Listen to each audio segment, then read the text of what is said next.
Hello students, welcome back on my YouTube channel. आज की इस वीडियो में हम करेंगे एक्सरसाइज 8.1 का क्वेश्चन नंबर 11, जो कि सिंपली ट्रू एंड फॉल्स का है। काफ़ी बच्चे ऐसे होते हैं जो इस क्वेश्चन को स्किप कर देते हैं, बट देखिए इसको स्किप करना जो है वो इतना नहीं होता है, आपको सोल्व करना चाहिए, क्योंकि ये काम के बहुत काफ़ी अच्छा कॉन्सेप्ट इसमें जो है आपको एक्सप्लेन करके बताऊंगा मैं, जो कि आपको अच्छा लगेगा और समझ में भी आएगा कि क्यों चीज़ें काम की होती है और आपके एग्जाम पॉइंट ऑफ व्यू से भी इंपॉर्टेंट होता है ये। तो फर्स्ट वाली चीज देखिए, पहले फर्स्ट वाला अपन एक्सप्लेन करते हैं। ट्रू फॉल्स है, सिंपली आपको बताना है कि स्टेटमेंट लिखा हुआ है वो ट्रू है या फॉल्स है।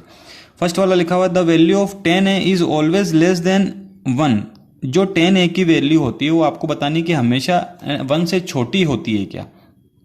सिंपली मैं कोई सा भी कॉन्सेप्ट यूज नहीं करूंगा, मैं केवल एक कॉन्सेप्ट इसमें यूज करूंगा, पंडित बद्री प्रसाद हर हर भूले।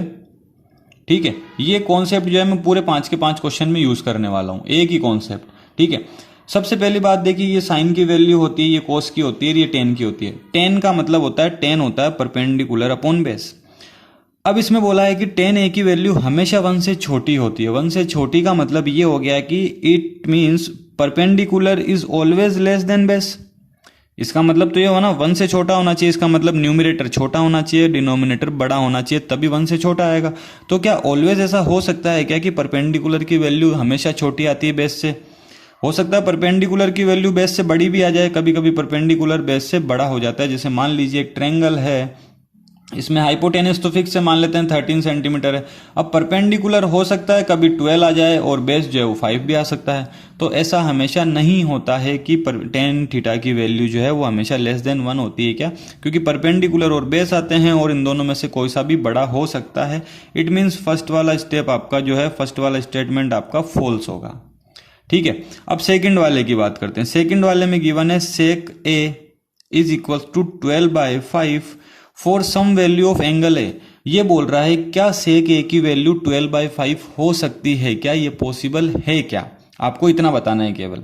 ठीक है, अब सबसे पहली बात, सेक होता क्या है मैंने बताया, मैं केवल यही कॉन्सेप्ट यूज करूंगा, इसके अलावा कुछ भी नहीं करूंगा।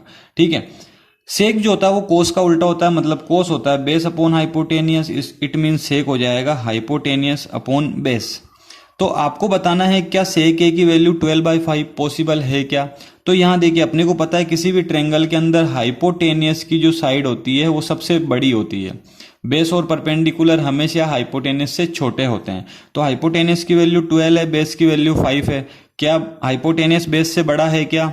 है, बिल्कुल यस। इट मीन्स ये क्या हो जाएगा, आपके स्टेटमेंट ट्रू हो जाएगा। आई होप आपको समझ में आया होगा किस तरीके से मैंने इसको ट्रू बनाया है। अब थर्ड वाले बनाया इन द सेंस, मतलब ये है अपन ने कैसे इसको प्रूफ किया है। ठीक है, थर्ड वाले की बात करते हैं। Cos A is the abbreviation used for the cosecant of angle A. आपको ये बताना है कि कोस ए जो है वो एब्रीविएशन है एक कोसेंट का एंगल ए के लिए। क्या ये बात ट्रू है क्या? ये बात बिल्कुल भी ट्रू नहीं है, ये बात एकदम फॉल्स है। बिकॉज ऑफ दैट कि कोस तो जो है वो ट्रिगोनोमेट्री है, एक तरीके से वो एब्रीविएशन नहीं है। ठीक है ना, तो ये स्टेटमेंट क्या हो जाएगा अपना, फॉल्स हो जाएगा। आई होप आपको ये वाला समझ में आया होगा। देन उसके बाद फोर्थ वाला, cot A is the product of cot and A. आपको बताना है कोट ए जो है वो क्या कोट और ए का प्रोडक्ट है क्या। ये भी मैंने बताया था कि कोट जो है वो एक तरीके की ट्रिगोनोमेट्री है, कोस साइन टेन कोस ये सारे क्या ट्रिगोनोमेट्री है। और जो ए है वो एंगल आता है, इसके सामने जो लिखा हुआ है वो एंगल होता है। तो कोट ए जो है वो कोट और ए का प्रोडक्ट नहीं होता है, ये एक तरीके की ट्रिगोनोमेट्री है किसी एंगल के लिए। तो ये वाला स्टेटमेंट भी अपना फॉल्स हो जाएगा। और लास्ट वाले में गिवन है साइन थीटा की वैल्यू क्या 4/3 हो सकती है क्या। ये बिल्कुल सेकंड वाले क्वेश्चन की जैसा ही है कि साइन की वैल्यू 4/3 हो सकती है क्या।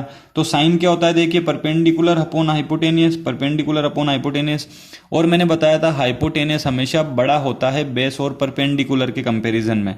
तो क्या हाइपोटेनियस बड़ा है क्या, यहाँ पे हाइपोटेनस तो छोटा आ रहा है परपेंडिकुलर से। इट मीन्स क्या हो जाएगा, ये गलत स्टेटमेंट हो जाएगा, फॉल्स स्टेटमेंट हो जाएगा, क्योंकि हाइपोटेनियस कभी भी परपेंडिकुलर और बेस से छोटा नहीं होना चाहिए। तो इस तरीके से मैंने ये ट्रू फॉल्स आपको एक्सप्लेन कर दिए हैं। आई होप आपको समझ में आया होगा। अगर वीडियो अच्छा लगा है तो वीडियो को जरूर लाइक करें और चैनल को सब्सक्राइब करना ना भूले। Thank you so much.